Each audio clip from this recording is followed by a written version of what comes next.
Olá, sou Matheus Figueiredo Falcão, estudante de medicina da UFBA, bolsista do PIBIC 2023-2024. Vou apresentar o meu trabalho, intitulado Caracterização das manifestações clínicas laboratoriais e relacionadas ao tratamento de pacientes com chikungunya assistidos em um ambulatório de reumatologia, orientado pelo professor Dr. Guilherme de Souza Ribeiro, em parceria com a Fiocruz, financiado pela Fundação Maria Emília. Esses são os coautores.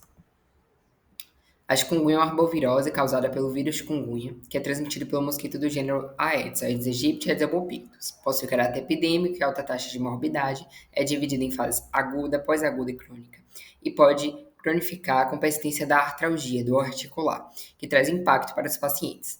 Pouco é conhecido sobre o perfil desses pacientes em atendimento reumatológico. Considerando esse ponto, esse trabalho foi realizado com os objetivos de descrever as características sociodemográficas e as manifestações clínicas desses pacientes, descrever os achados laboratoriais e descrever o padrão de tratamento farmacológico para a dor articular. É um estudo descritivo do tipo corte transversal. Os participantes foram incluídos entre 2017 e 2023. O critério de inclusão foi possuir diagnóstico laboratorial de chikungunya. É uma amostra de conveniência com 224 participantes. Eles passavam por atendimento médico, que incluía anamnese, exame físico e condutas, questionários estruturados, sociodemográfico e clínico e coleta de amostras biológicas a critério médico para os exames laboratoriais. Nós utilizamos a escala analógica visual EAV, que mede a intensidade da dor em escala visual e numérica, classificador em leve, moderada e intensa, 1 a 3 leve, 4 a 6 moderada e 7 a 10 intensa. Utilizamos o índice de incapacidade do questionário de avaliação global em saúde, o RAC-DI, que é um questionário de 20 questões que mede a deficiência no estado funcional em relação às atividades diárias, mede em leve, moderado e grave. Todos os participantes foram orientados do estudo e responderam ao TCLE. O trabalho faz parte de um projeto guarda-chuva, que foi aprovado pelo Comitê de Ética em Pesquisa do IGM Fiocruz Bahia. Os dados foram armazenados no REDCap e interpretados, analisados com Stata, utilizando a estatística descritiva. Inicialmente foram atendidos no ambulatório 264 participantes. Desses, 224, 85%, tinham confirmação laboratorial. Essa é a nossa amostra. Dos 224, 78% eram do sexo feminino, a maioria eram pretos e pardos e possuíam ensino médio incompleto ou completo. Em relação às características clínicas, 58% estavam na fase crônica da doença, mais de 90 dias de sintomas. Os sintomas mais relatados na época da fase aguda foram artralgia, febre, cefaleia. 37% tinham artralgia antes da infecção e 22% tinham comorbidades reumatológicas prévias, sobretudo artrose. 97% fizeram uso de medicações na fase aguda, sobretudo os analgésicos simples. Contudo, 30% fizeram uso de corticosteroides, que não é recomendado pela Sociedade de Reumatologia na fase aguda. Quanto às manifestações reumáticas, 94% tinham autorrelato de dor articular no momento do atendimento no ambulatório. Sobretudo, essa dor era sobretudo em joelhos, punhos e tornozelos.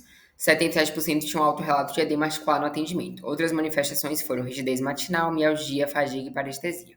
As frequências eram maiores no sexo feminino.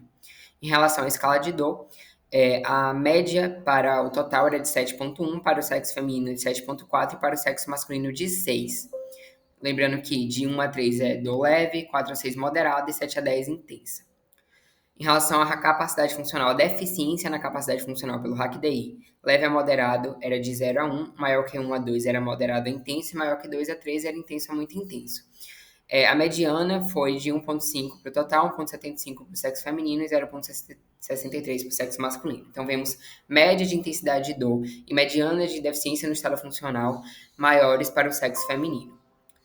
Esses valores também eram maiores para a fase aguda, com leve declínio na fase pós-aguda e um aumento novamente na fase crônica. 75% tinham dor à palpação no exame físico articular e 34% tinham edema ao exame físico. Em relação aos exames, 66% tinham alguma prova inflamatória elevada, proteína C reativa ou velocidade de hemossedimentação. Essas frequências eram maiores no sexo feminino. Nos exames reumatológicos, 45% tinham fator reumatoide positivo e 14% tinham fator antinuclear positivo, novamente com frequências maiores para o sexo feminino. Como conclusões, trazemos que a chikungunya ela causa dor articular intensa, que impacta negativamente, diminuindo a capacidade funcional dos pacientes. As manifestações são mais frequentes, a dor mais intensa, com maior impacto na capacidade funcional para o sexo feminino. É necessário acompanhamento reumatológico especializado para pacientes com persistência de artralgia pós-chikungunya.